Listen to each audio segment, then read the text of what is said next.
All right, so SIG 23, 5 January 2021. After this, I think I'll be caught up. Not sure. So, Biden to revive fair housing rule. In 2015, the Obama administration implemented an update to the Fair Housing Act of 1968, forcing local governments to track poverty and minority housing data or else face losing federal housing funding. The Trump administration scrapped the rule, which President Trump was used to justify building low-income housing in middle-class suburbs. That's always been a bad idea. Now that historically, that's been a bad idea. You can actually see it. Now the Biden transition team is looking at reviving the rule as racial equality is top priority to the administration, observers note. Some local governments say the data tracking requirements are onerous, so it's unclear if any updates to the 2015 rule will be made. Still, it's clear that a Biden administration will fund fair housing initiatives that President Trump previously said would destroy the beautiful suburbs, because it will. Economic warning. Fund manager proposes path to a better form of capitalism. Investment fund manager and board chair of Nexus for Development, Jeffrey Lam, recently suggested that the coronavirus pandemic could offer a path to achieve a better form of capitalism. Lam wrote, "Restoring public faith in capitalism will require corporations to become better actors, prioritizing sustainability and shifting their relationships with the communities and driving their profits to one of compassion and empathy." While COVID-19 makes this transition seem even more daunting, it is also an opportunity for companies and executives to demonstrate a level of leadership that will define their public reputation for years to come. Now more than ever, good corporate citizenship needs to become the norm rather than the exception. Observers note, the Overton window regarding corporate business practices has been increasingly shifting to the left. Pope Francis echoed a similar sentiment with a call for inclusive capitalism, and the Council for Inclusive Capitalism has solicited commitments from large corporations such as Johnson & Johnson regarding climate change and community investments.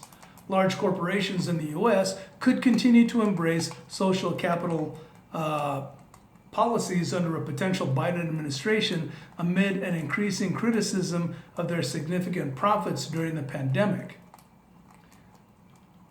Low-intensity conflict INSA. Far-left chatroom participants urge avoiding armed conflict.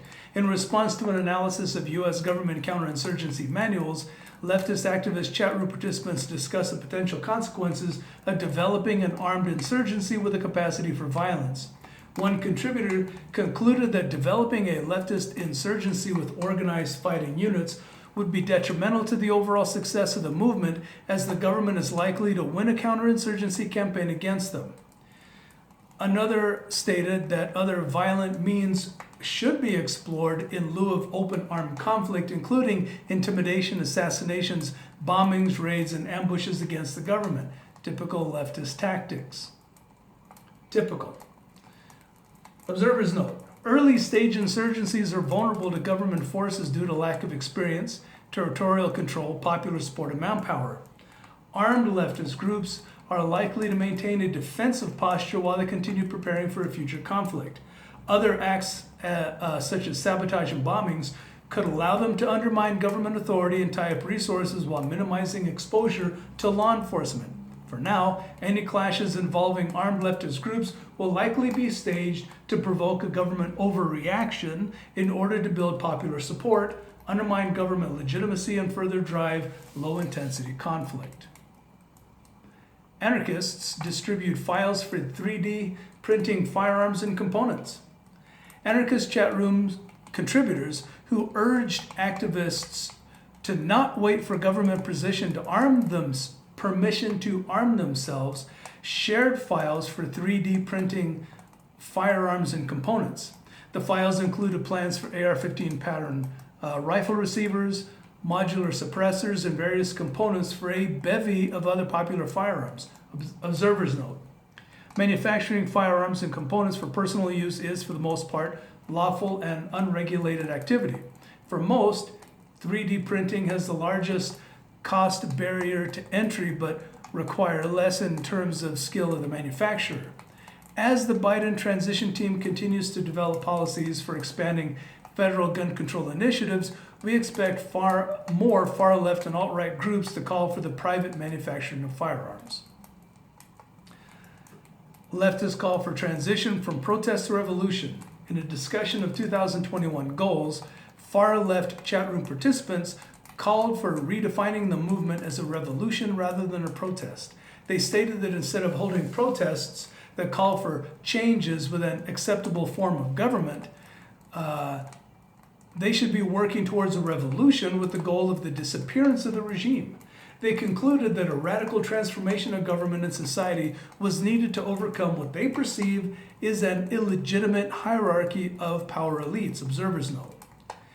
This sentiment is common in far-left discourse online and further indicates that their push for a fundamental change in America will continue regardless of which party is in control.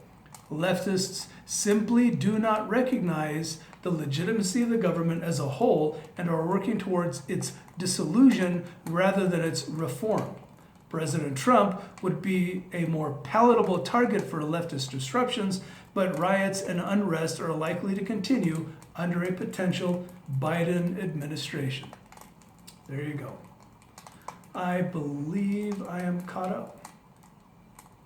So with that, yeah, know who your people are, and watch your six, because they're not fooling around. Why should you? All right, 623 out.